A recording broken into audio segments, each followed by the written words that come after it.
Vamos aos destaques de hoje. Polícia Rodoviária Federal apreende quase 3 toneladas de drogas em Minas. Desaprovação do governo Lula chega a 56%. Na Sul-Americana, Cruzeiro é derrotado e Atlético empata.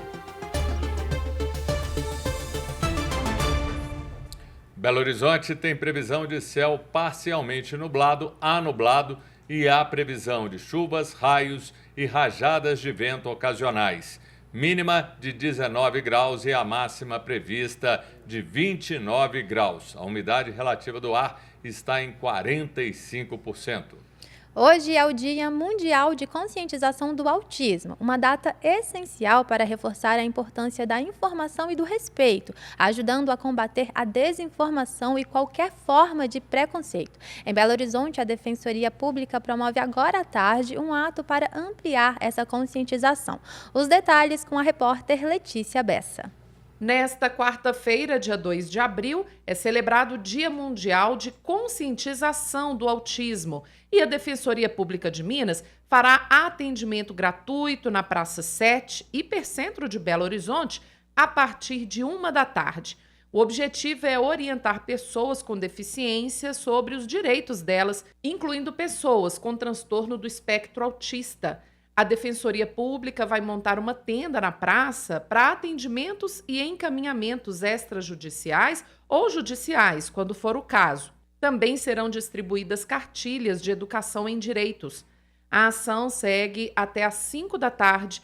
A Defensoria Pública do Estado estima que no Brasil existam cerca de 6 milhões de pessoas dentro do TEA e cerca de 19 milhões de pessoas com algum tipo de deficiência. Repórter Letícia Bessa. Obrigado, Letícia. A repórter Milene Alves traz informações sobre o protesto dos motoboys realizado ontem no centro de BH. Entregadores de todo o Brasil suspenderam as atividades nos 2 primeiros dias úteis desta semana e ameaçam realizar novas paralisações caso as condições de trabalho não sejam melhoradas. Vanessa Barbosa, que faz entrega de moto há 7 anos, explica quais são as reivindicações.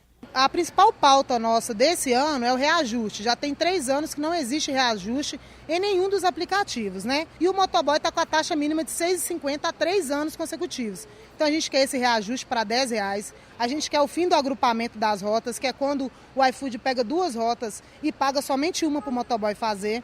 A gente quer que enquadre os quilômetros para os bicicleteiros, que é as pessoas que fazem entrega de bike, que é o quê? Até 3 quilômetros apenas, que tem muita gente que faz entrega de bike, que é obrigada a andar 10 quilômetros, subir morro, pegar a entrega agrupada, não está certo isso. E também o quilômetro rodado, que hoje em dia o iFood paga R$ 1,50 para R$2. Até o momento, apenas a empresa iFood se manifestou após conversar com representantes dos entregadores. Em nota, foi dito que a possibilidade de reajuste dos valores repassados aos trabalhadores estão sendo analisadas. Repórter Milene Alves. Obrigada, Milene. Um homem morreu e 4 pessoas ficaram feridas hoje de manhã depois de uma batida entre um caminhão e 3 carros na BR-356 em Itabirito, na região metropolitana. No primeiro choque, o caminhão carregado com legumes bateu de frente num carro de passeio e foi parar no matagal às margens da pista. As vítimas foram socorridas em hospitais de Ouro Preto e Belo Horizonte. Quase 3 toneladas de maconha foram apreendidas pela Polícia Rodoviária Federal na BR-040, altura da cidade de Simão Pereira, na zona da Mata Mineira, limite com o estado do Rio de Janeiro. Segundo a Polícia Rodoviária Federal, o motorista do veículo de 39 anos entrou em contradição sobre o motivo da viagem ao ser parado pelos policiais em uma blitz. Além das drogas, 2 armas e carregadores de munições foram encontrados. As drogas apreendidas estão avaliadas em R$6 milhões e seguiam para a capital fluminense. As polícias estão trabalhando porque a Polícia Federal realiza desde cedo a Operação Água Suja para combater um grupo que explorava matéria-prima pertencente à União e ocultava bens adquiridos através das atividades ilícitas. Os crimes foram praticados no balneário Água Limpa, situado entre os municípios de Itabirito e Nova Lima, na região metropolitana. Os policiais cumprem 23 mandados de busca e apreensão no local e em mais 10 cidades do estado. Até agora foram apreendidos 23 veículos e 4 empresas tiveram as atividades suspensas por prática ilegal de beneficiamento de minério de ferro em 7 lagoas. Os bombeiros do Paraná isolaram a área onde fica uma fábrica de cilindros de gás no município de Campo Largo, na região metropolitana de Curitiba. No local, uma explosão matou uma pessoa e deixou outras 2 feridas ontem à noite, quando funcionários da fábrica recarregavam um cilindro de oxigênio. Ainda não se sabe o que provocou a explosão. Segundo a ocorrência dos bombeiros, a recarga de cilindros é feita sob alta pressão, o que provocou o arremesso de alguns deles ao redor da vizinhança da fábrica. A Prefeitura faz operação de combate à dengue na região leste da capital. Quem volta ao Rede Notícia para dar os detalhes é a repórter Milene Alves. Nesta quarta-feira, dia 2 de abril, a Prefeitura de Belo Horizonte vai realizar mais vistorias de prevenção ao Aedes aegypti. Os agentes de combate a endemias vão passar por vários locais da regional leste da cidade para inspecionar ambientes, orientar moradores e, se necessário, aplicar substâncias que matam as larvas do mosquito. A meta, já estabelecida pela Secretaria Municipal de Saúde, é visitar os imóveis da cidade a cada 2 meses e meio para totalizar 5 vistorias ao longo do ano. Além dessa programação, também são feitas inspeções de acordo com as denúncias dos cidadãos, que podem fazer pedidos pelo site serviços.pbh.gov.br ou pelo aplicativo da PBH. É importante lembrar que os agentes trabalham uniformizados e possuem crachá de identificação. Mas, para garantir a segurança, caso haja dúvidas, é possível ligar para o Centro de Saúde de referência para confirmar as informações do trabalhador. De acordo com a Prefeitura de BH, em 2025, até o momento, foram confirmados 465 casos de dengue e 81 de chikungunya na capital. Repórter Milene Alves. Obrigada, Milene. Candidatos que não compareceram a 1 ou 2 dias de prova do Enem precisam justificar a ausência se quiserem pedir a gratuidade para inscrição no Enem 2025. O prazo começa no próximo dia 14 de abril e termina na noite do dia 25. A justificativa de ausência no Enem 2024 e a solicitação de isenção da taxa de inscrição devem ser feitas pela internet na página do participante. Se você é candidato e não se lembra da senha da conta, fique tranquilo. Você pode recuperar a informação a partir de orientações da própria plataforma. O prefeito Álvaro Damião, do União Brasil, confirmou nesta quarta-feira o nome do economista Guilherme Daltro como secretário de governo de Belo Horizonte. Daltro já vinha atuando na função desde janeiro como interino e sua efetivação foi publicada no Diário Oficial do município de hoje. Guilherme já tinha sido chefe de gabinete de Álvaro Damião na Câmara Municipal de BH e trabalhou também na Câmara dos Deputados em Brasília. Outros nomes ligados ao prefeito foram transferidos da vice-prefeitura, seguindo juntos com Álvaro Damião, que assume amanhã oficialmente o cargo de prefeito de BH. A cerimônia acontecerá às 9 da manhã na Câmara Municipal. E como que está funcionando a lei sobre o uso de celulares nas escolas, você sabe? Quem vai contar pra gente é o repórter Léo Apolinário. Vamos acompanhar. Na Escola Marista Padre Eustáquio, na região noroeste da capital, a direção realizou junto com os alunos e pais um trabalho de diálogo com criação de protocolos e processos de escuta. Pouco mais de 2 meses que a lei passou a valer, o diretor Jorge Vargas celebra a adesão dos alunos. Para nossa alegria, a aceitação foi plena. Obviamente que uma ou outra questão de ajuste, mas no nosso intervalo hoje, por exemplo, com o recreio, que era a grande dúvida, né? Porque na sala de aula é mais fácil, teoricamente, a gente administrar. Mas no espaço do intervalo, do recreio, para nossa alegria, a aceitação também foi plena e hoje nós temos um ambiente mais saudável para a saúde mental, inclusive, dos nossos estudantes. Lohane tem 2 filhos adolescentes que estudam na escola. Para ela, a medida é positiva e garante que com os filhos a lei pegou. No início era assim, mãe, agora você vai me buscar na escola, eu preciso te ligar.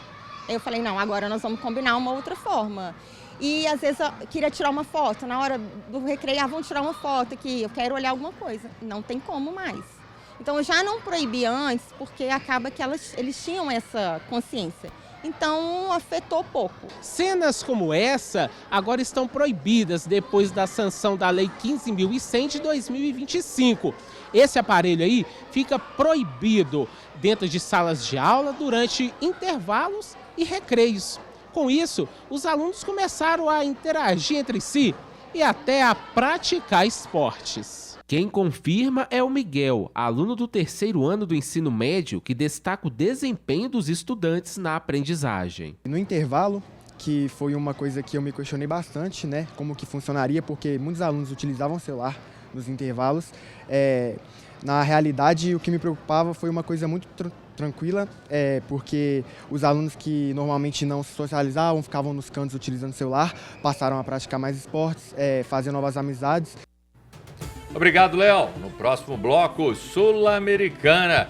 Cruzeiro perde para o Unión na Argentina, Atlético arranca empate contra o Cienciano no Peru e a nova pesquisa Quest sobre avaliação do governo Lula. 12:14.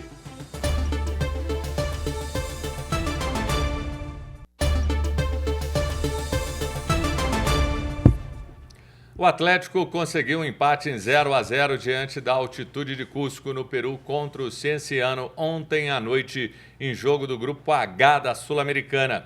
O time lutou e poderia ter até vencido. Criou boas chances, mandou bola na trave e, de novo, errou na hora de finalizar. Mas o empate, diante das circunstâncias, deve ser valorizado. Hulk e Lianco foram os destaques do jogo. E no domingo, pelo Brasileirão, o Galo joga contra o São Paulo no Mineirão.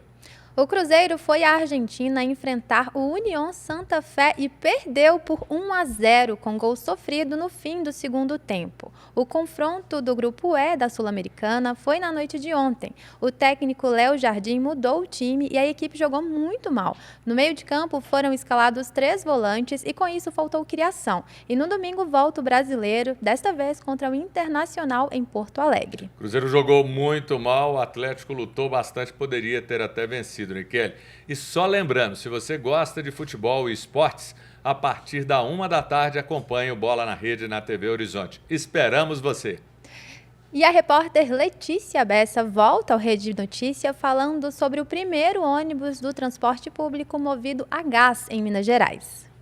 Começa a ser testado em Belo Horizonte o primeiro micro-ônibus de Minas Gerais 100% movido a GNV, o gás natural veicular e biometano. A primeira viagem do modelo foi programada para essa terça-feira no bairro Ouro Minas, na região nordeste da capital. O veículo vai rodar em operação assistida no sistema de transporte suplementar até o dia 27 de abril e trafegar em 4 rotas diferentes. A linha 53, que atende Confisco Ouro Minas, linha 66, que faz Tupi Europa, linha 61, que atende a rota Mantiqueira Estação Vilarinho e linha 92, que atende Esplanada Buritis. O objetivo, de acordo com a Prefeitura, é demonstrar a versatilidade do veículo, sendo uma nova opção de transporte econômica e ambientalmente responsável. Repórter Letícia Bessa. Obrigado, Letícia. A FEMIG, Fundação Hospitalar do Estado de Minas Gerais, divulgou hoje o nome da empresa encarregada de administrar o Hospital Maria Amélia Lins, o consórcio Instituição de Cooperação Intermunicipal do Médio Paraopeba. O consórcio venceu a disputa pela gestão da unidade e será responsável pela contratação dos trabalhadores que vão atender pacientes encaminhados por toda a rede SUS e não só do Hospital João 23, como acontecia anteriormente. O Amélia Lins, sob direção privada, deve ser reaberto nos próximos dias, com expectativa de realização de 480 cirurgias mensais.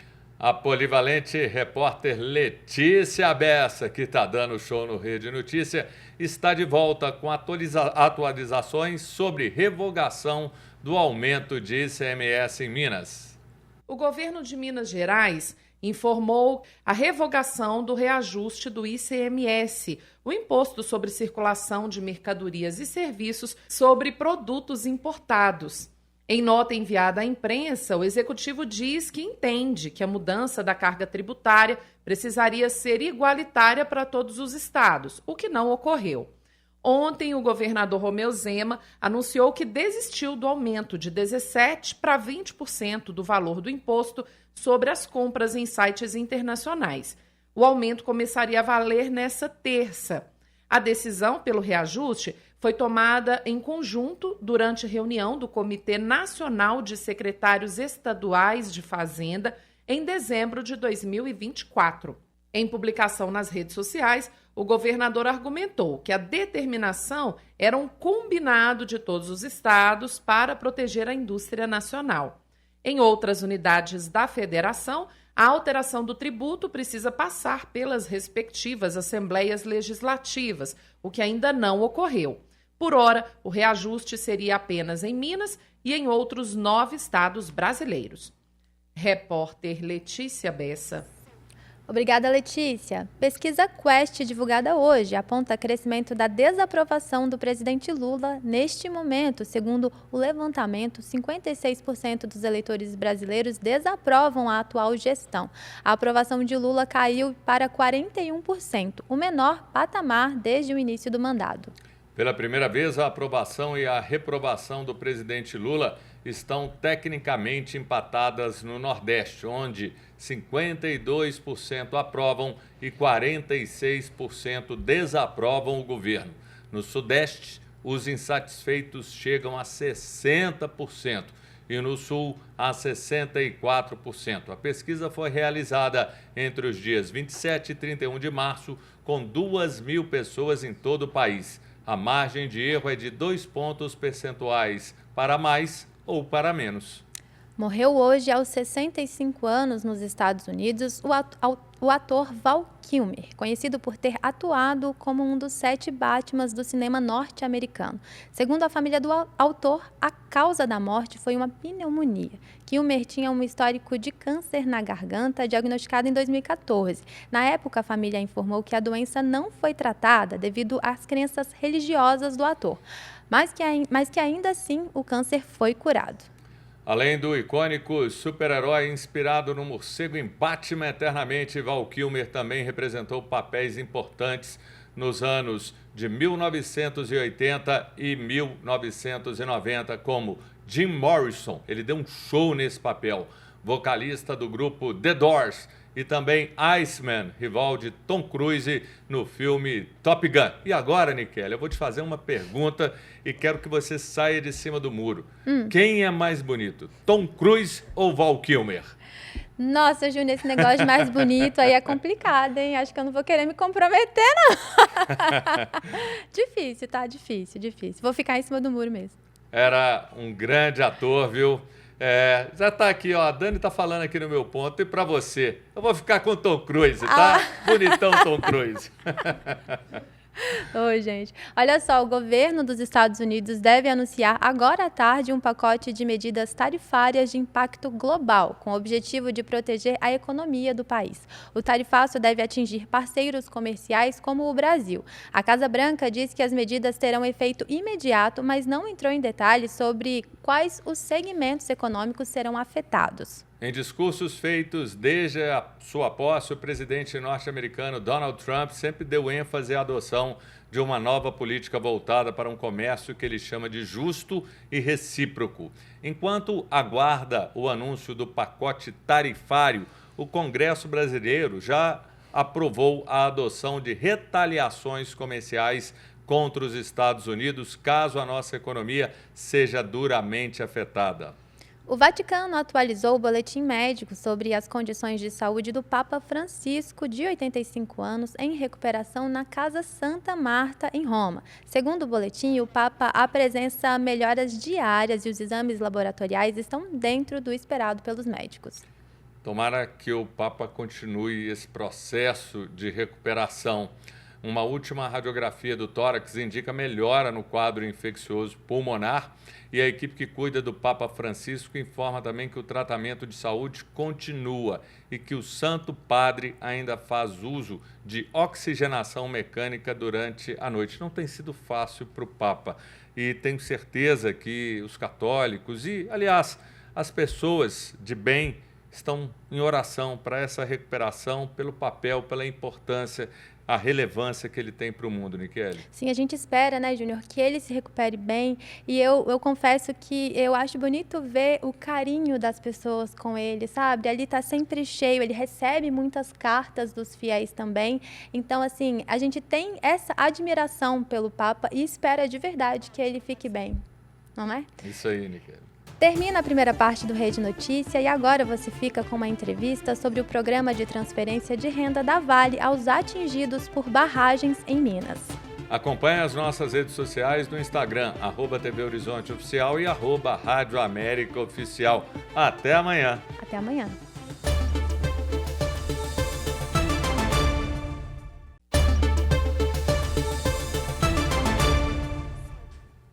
Olá, este é o Rede Notícia Entrevista, um momento de pensar e debater os assuntos do dia a dia de uma forma séria, mas ao mesmo tempo descontraída. Saudamos a você que nos acompanha pelas emissoras da Rede Catedral de Comunicação Católica, TV Horizonte, Rádio América FM 107,1 e Rádio Cultura AM 830. João Eduardo, muito boa tarde. Oi, Juliana, boa tarde para você. Agora 12:30 em ponto, em Belo Horizonte. Nessa quarta-feira, nós vamos falar sobre o programa de transferência de renda da Vale aos atingidos pela barragem de Brumadinho em 2015. Aquele episódio, Juliana, que infelizmente eu tive como uma das primeiras experiências de cobertura em loco, né? Eu estive em Brumadinho naquele fatídico dia, naquela sexta-feira, ao 12:25, quando a barragem de Córrego do Feijão se rompeu. E desde lá até agora, a gente continua acompanhando essa tristeza e a luta das famílias pela reparação. É uma chaga, né, aqui em Minas Gerais, verdade toda essa. Nunca nos recuperamos, Brumadinho nunca se recuperou.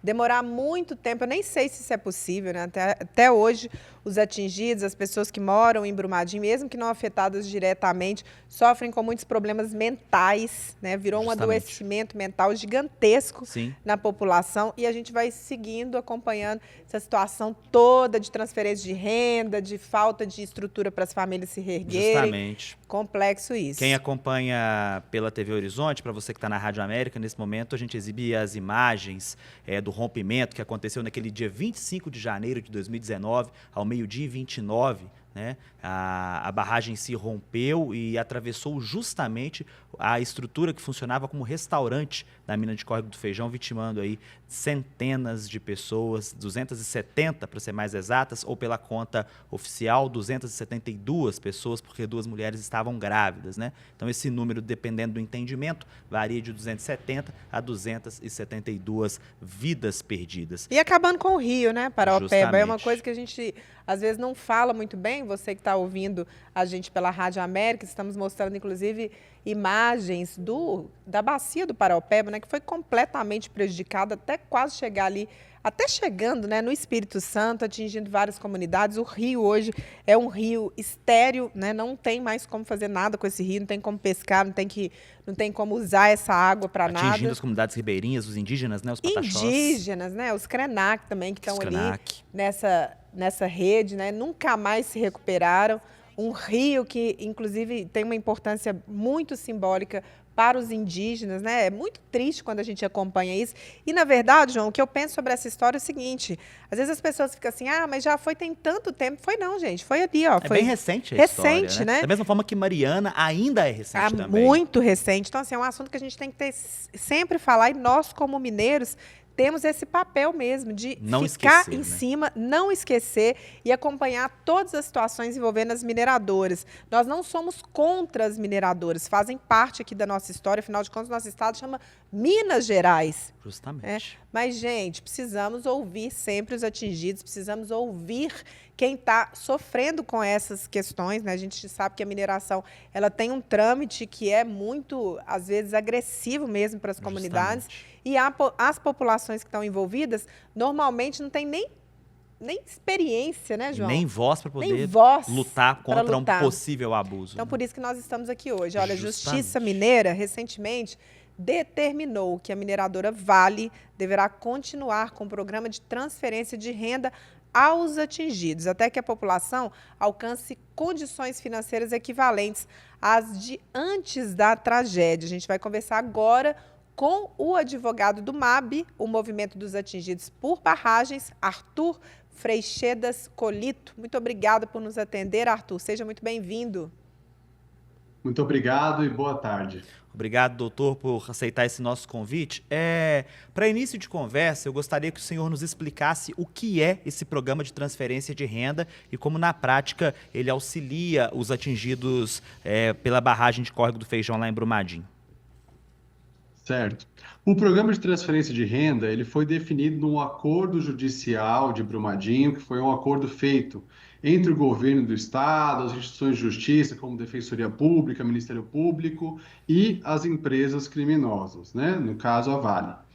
Esse programa de transferência de renda, ele serve como uma medida de mitigação do dano, ou seja, para garantir aquela renda básica às pessoas que ficaram prejudicadas, né, com o rompimento e muitas vezes impedidas de trabalhar ou tiveram ali um corte na sua renda, né, por conta dos prejuízos econômicos que toda uma coletividade sofreu. Então, esse programa de transferência de renda, ele é gerido hoje pela Fundação Getúlio Vargas, a FGV. Ele teve uma dotação orçamentária, né, uma previsão ali, né, de orçamento total de 4,4 bilhões.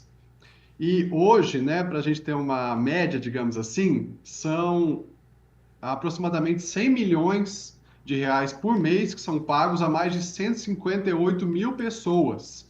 Essas pessoas estão recebendo, em média, um valor de R$ 666 reais. Então, a gente consegue ver que não atinge, geralmente, nem um salário mínimo na média, né? É um valor ali básico que as pessoas muitas vezes estão consumindo esse dinheiro com remédios gastos aí, remédios necessários depois do rompimento, por conta dos efeitos, ou até mesmo com água, né? Muitas vezes tem locais que estão aí com receio de utilizar água, né? Ou estão na água que dependia ali do Rio Paraopeba.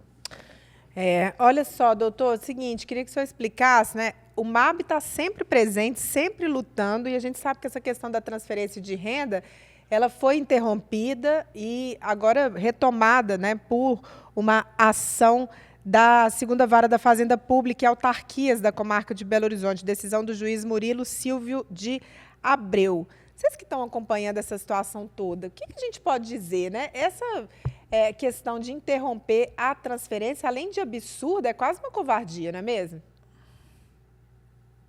Então, existia essa previsão, né, de encerramento do programa, mas o que acontece é que, em 2023, entrou em vigor a Política Nacional dos Atingidos por Barragens, uma lei federal que reforçava o que já existia na Política Estadual dos Atingidos por Barragens, que é uma lei estadual que nós tivemos aqui em Minas Gerais, leis que foram conquistadas com muita pressão popular depois da comoção que houve com os desastres e crimes que ocorreram, né, com toda essa repercussão global que teve depois desses desastres, né? E essas leis determinam que o auxílio financeiro emergencial, esse direito coletivo, ele deve permanecer até a reparação integral, ou seja, até que as pessoas consigam atingir uma situação equivalente ao que era antes, no mínimo, ou fiquem até numa situação melhor, se isso chegar a ser possível. Então, é necessário ali uma adaptação, né? Já que o que a gente vê hoje é que a reparação tem caminhado a passos muito lentos na Bacia do Paraopeba até a Represa de Três Marias. O estudo de risco à saúde humana está na fase 2 de 5 fases. A indenização individual às famílias atingidas não aconteceu, não foi construída matriz de danos. A reparação comunitária dos projetos que as comunidades atingidas vão escolher para tentar desenvolver, né, a questão socioeconômica ali das cidades que foram atingidas, não foi implementado também. Muitas obras que eram por conta da Vale, ela dispensou e passou esse valor para os municípios, então, executarem as obras, e essas obras estão atrasadas também. Então, o juízo reconheceu, né, através dessa decisão, que foi feita num pedido de tutela de urgência por associações parceiras ao MAB, que a situação da reparação ainda está muito aquém do que é necessário para a reparação integral. Então, não foi atingido um patamar que dá para dizer que as pessoas foram, de fato, reparadas. E que, por isso, é necessário, é uma obrigação legal, a continuidade de algum auxílio financeiro emergencial. No caso aqui do Paraopeba, no momento, o programa de transferência de renda. O Arthur, voltando ao assunto dos beneficiários, eu queria que você falasse mais uma vez para a gente qual que é o perfil desse público que está recebendo esse auxílio. Você já disse um número aí de 158 mil pessoas, mas eu queria saber, de fato, quem são essas pessoas? São famílias, são pessoas idosas, são pessoas com deficiência? Quem são essas pessoas? Quem são essas famílias? Bom, hoje as pessoas atingidas são pessoas que têm ocupações diversas, né? Temos desde pescadores, agricultores, comerciantes, pessoas que viviam do turismo nessas regiões.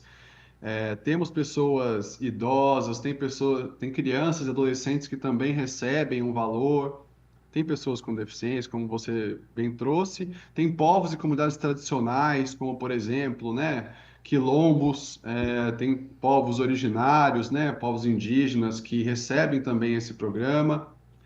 Nós entendemos que os critérios definidos, né, para o programa de transferência de renda ainda eram limitados, no sentido de que há mais pessoas atingidas do que hoje as que recebem o programa de transferência de renda.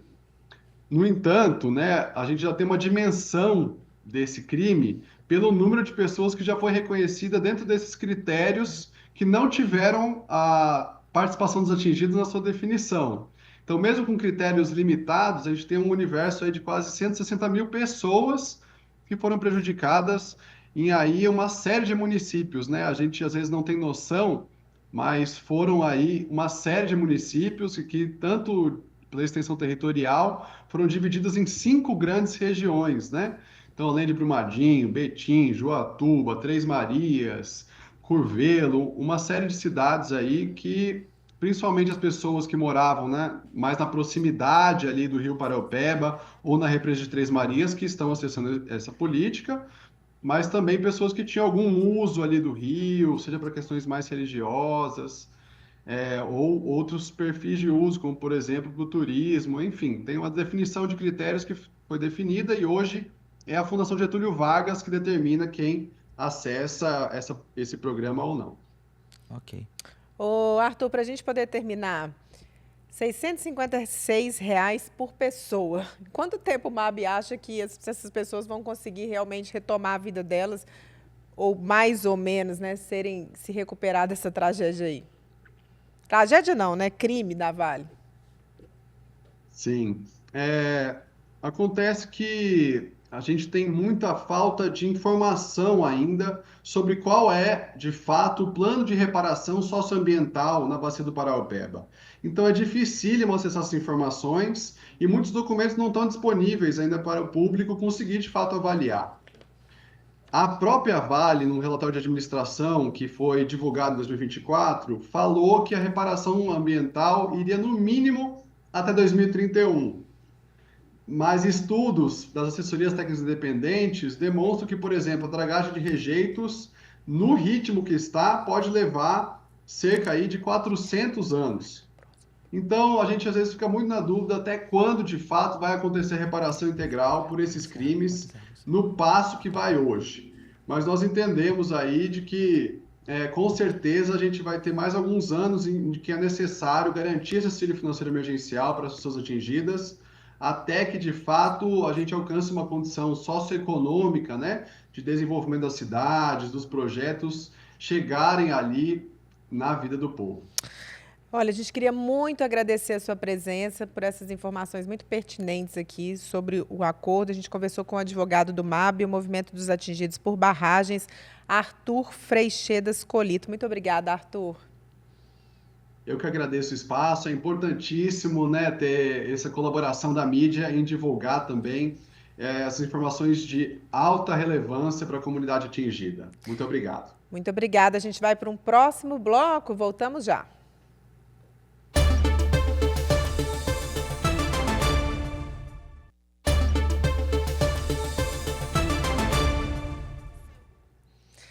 De volta com o nosso Rede Notícia Entrevista. A gente está debatendo no programa de hoje sobre o programa de transferência de renda aos atingidos por barragem em Minas Gerais. A Vale nos informou por meio de nota que no Acordo Judicial de Reparação Integral, firmado em 2021, o programa de transferência de renda foi estabelecido como solução definitiva para o pagamento emergencial e acordado como uma obrigação de pagar da Vale. Em outubro de 2021, a empresa realizou o depósito de R$4 bilhões e 400 milhões previsto para esta obrigação. Desde novembro de 2021, o programa é gerido pelas instituições de justiça e pela Fundação Getúlio Vargas. Com o depósito, foi encerrada a obrigação da Vale referente ao tema, João Eduardo. Muito bem, essa foi a posição da mineradora Vale, que se manifestou por meio de nota, e ela citou quem paga essa conta, que é a Fundação Getúlio Vargas. E é com eles que nós vamos conversar agora. Quero chamar para compor conosco essa tela o André Andrade, que é responsável pelo programa de Brumadinho. Ô André, boa tarde, bem-vindo ao Rede Notícia. Boa tarde, obrigado a vocês por receberem a Fundação Getúlio Vargas aqui, e obrigado aos ouvintes da Rede Notícia por estarem aqui vendo a gente discutir um assunto tão importante para a população, uma grande parcela de Minas Gerais, todo o Vale do Paraopeba interessado nisso. Muito bem. Ô André, para começar, eu confesso para você que eu acompanho as questões referentes às minerações e também às tragédias, quanto Mariana, quanto Brumadinho e outras, Brasil afora, com um carinho mais especial. Mas eu desconhecia, de fato, que a Fundação Getúlio Vargas é que fazia o pagamento dessas indenizações, dessas bolsas, digamos assim, porque eu sempre conhecia a Fundação Getúlio Vargas como uma empresa de educação, de gestão, mas não dessa parte de pagamentos. Onde a Fundação Getúlio Vargas entrou nessa questão de Brumadinho? A FGV tem uma longa história de gestão de projetos em políticas públicas, né? A gente tem mais de 2.000 projetos realizados até hoje em políticas públicas, apoiando governo federal, estados e municípios na implementação de políticas públicas em todo o Brasil, cumprindo uma missão institucional da Fundação de promover o desenvolvimento nacional. Quando foi firmado o acordo ali, em fevereiro, 4 de fevereiro de 2021, foi determinado que fosse criado esse programa de transferência de renda, né, o PTR, e as instituições de justiça comprometentes, Ministério Público Federal, Defensoria Pública do Estado e MP do Estado, fizeram uma seleção pública para escolher uma gerenciadora para esse programa. A Fundação Getúlio Vargas se candidatou e foi escolhida como vencedora desse certame, passando a gerenciar essa transferência de renda desde novembro de 2021. Queria que o senhor explicasse o seguinte, como é que funciona, né, a gente falou no outro bloco com o MAB, e eles falaram que, apesar do montante, mais ou menos as famílias recebem R$ 656, né, cada pessoa. Como é que é definido isso? A Fundação Getúlio Vargas participa desse entendimento de como que tem que ser feito para cada pessoa, ou isso vem de outra instância e vocês só transferem a renda? Como é que funciona? A Fundação Getúlio Vargas é gerenciadora, executora do programa, né, atuando como auxiliar do juízo, supervisionada pelas instituições de justiça que eu mencionei agora há pouco. São elas que definiram no edital do programa, que criou o programa, as regras de funcionamento dele. Então, até fevereiro desse ano, havia um pagamento de um salário mínimo para as pessoas que eram familiares de fatais, moradores adultos de zona quente. Adolescentes em zona quente recebiam metade do salário mínimo e crianças recebiam um quarto do salário mínimo. Fora da zona quente, ou seja, esses bairros mais atingidos de Brumadinho, que são mencionados expressamente no acordo, né, como zona quente, as pessoas recebiam meio salário mínimo por adulto, um quarto salário mínimo por adolescente e um oitavo como criança. Desde março de 2025, os valores dos adultos foram reduzidos pela metade, equivalendo-se aos valores dos adolescentes, já num processo de transição para o fim do programa, que está estimado para janeiro de 2026. Mas a Fundação, é importante dizer, a Fundação segue esses termos do edital, ela está vinculada às normas que determinam, primeiro, quem é beneficiário e, segundo, quanto cada beneficiário em cada categoria deve receber. Em relação o MAB, né, inclusive, estava conversando com a gente agora e tinha essa expectativa negativa pela redução desse programa de transferência de renda, o que preocupou muita gente, porque a gente sabe que as comunidades ribeirinhas e muita gente das regiões atingidas pelas barragens, principalmente de Brumadinho, ainda dependem muito desse valor para seguirem nas suas vidas. Em relação a essa redução, por que esses atingidos passariam por isso? Tem algum risco ainda deles perderem esse benefício? Olha, existe no edital também uma previsão de redução desses valores, preparando as pessoas para o fim do benefício, né? Como a Vale mesmo declarou na nota deles, era um valor pré-fixado de 4,4 bilhões que está se esgotando, né? E a previsão desse valor se esgotar é janeiro de 2026. Então, por esse dito das instituições de justiça que, ao longo desse período, de março de 25 a janeiro de 26, esse valor seria reduzido para os adultos, preparando essa população para o fim do programa, obviamente, porque o dinheiro vai acabar, mas preservando as pessoas mais vulneráveis, as crianças e adolescentes que não podem buscar uma compensação de renda, já que o trabalho delas é vedado pela lei brasileira. Então, os adultos tiveram valor reduzido, mas todos vão sofrer, obviamente, com o fim do programa em janeiro, porque acaba a verba destinada a ele.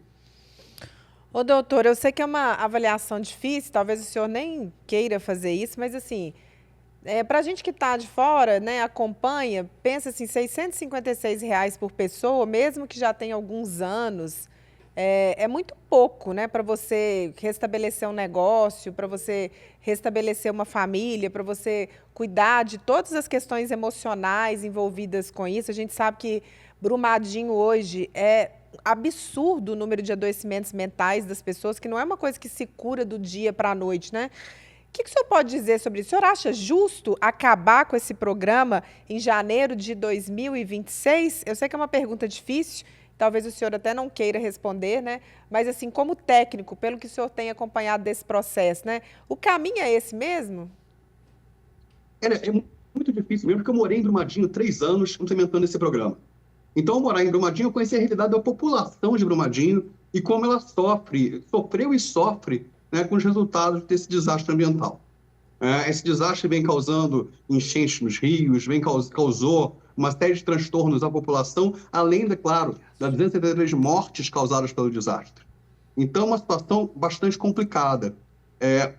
Mas também, por outro lado, existe um acordo judicial firmado que fixava esse valor. Então, o que é justo é o que a justiça vai dizer, né? Baseado no pedido do MAB, baseado nas alegações da Vale, e a Fundação Getúlio Vargas, nesse caminho, vai cumprir a determinação judicial. Primeiro, de apresentar a conta para prorrogar com valor integral esse valor até janeiro, e segundo, depois que o juiz tomar a decisão final sobre o tema, a gente vai cumprir, né? Mas é claro que a gente entende o sofrimento da população, tendo morado lá por um curto período de 3 anos, tendo compartilhado a vida dessas pessoas e tendo percorrido todo o território, né? A gente foi até a Represa de Três Marias e sabe como os pescadores sofreram, sabe como as comunidades quilombolas sofreram, e conheceu as histórias de perto. Então, quanto mais perto você fica dessa história, mais você sabe que um problema como esse não se resolve em 5 anos, em 10 anos, em 20 anos. É um problema que fica não só no aspecto econômico, mas no emocional dessas pessoas, às vezes para toda a vida. Doutor, a gente sabe que a Fundação Getúlio Vargas, como o senhor mesmo disse, tem uma tradição em ensinar as pessoas, né, em educar as pessoas, capacitar as pessoas, principalmente para o mercado de trabalho e nessas dificuldades, principalmente nesse caso de Brumadinho e outras. A Fundação, ela tem já preparado, conversado com os atingidos de alguma forma, os preparando para o fim desse benefício, oferecendo aí capacitação, oferecendo alguma forma aí de ajudar essas pessoas a pescarem de fato o peixe, tentarem voltar a pescar o peixe? Temos que entender aí que esse acordo, né, ele é composto de vários anexos. Cada anexo tem a sua especificidade. O anexo que a Fundação gerencia, o 1.2, transferência de renda, ele é especificamente para pagar essas pessoas até o esgotamento desses recursos. Existe um outro anexo muito importante, que é o anexo 1.1, onde existem ações de escolha da comunidade para geração de emprego e renda. Nesse anexo 1.1, está previsto, sim, capacitação, está previsto também a formação de cooperativas, de criação de oportunidades de emprego e renda, onde essas pessoas se capacitam para o mercado de trabalho e vão, assim, formar novos negócios até com estímulo financeiro, né? Através de empréstimos a fundo perdido que estão previstos nesse mesmo anexo 1.1. Então, toda uma rede de formação de emprego e renda está definida e desenhada para o anexo 1.1, o qual a Fundação não gerencia. Essa foi uma outra concorrência pública lançada pela Justiça, e a entidade gerenciadora desse anexo 1.1 é a Caritas do Brasil. Muito bem, esse foi o gerente da Fundação Getúlio Vargas de Projetos e responsável pelo programa de Brumadinho, André Andrade. Doutor, muito obrigado pela presença e até a próxima. Até a próxima. Nós agradecemos a você também que esteve conosco até agora. Permaneça em nossa programação, nos siga nas nossas redes sociais, @TV Horizonte, @Rádio América Oficial sem acento. Você acompanha agora o Bola na Rede com o Júnior Brasil. João, mais uma vez, muito obrigada. Alegria é minha, Juliana. Amanhã nós voltamos, querendo Deus. Permaneça em nossa programação. Tchau. Tchau, até amanhã.